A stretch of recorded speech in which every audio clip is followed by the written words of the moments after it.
học làm phẳng mọi người nằm cho hơi nhau đi học anh ấy lụ lập cho một con chơi học bài thì ai thoáng với nhau con em tê nhâm số bút không này khởi thứ tí áp kia đó mà học bài với nhau rồi đi vào số rồi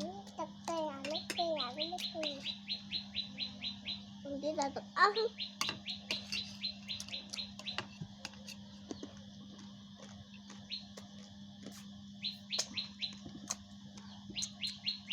con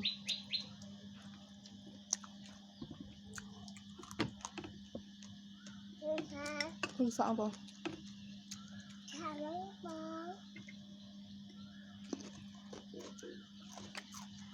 không bài lần sang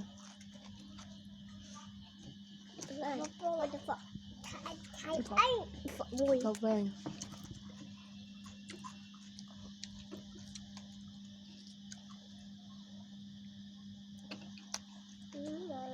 dọn suối ô xong rồi dọn ấp tụ kháng đỡ mà dọn suối vào suối ăn kháng đỡ vào về đường con lúc chết khóc nhiều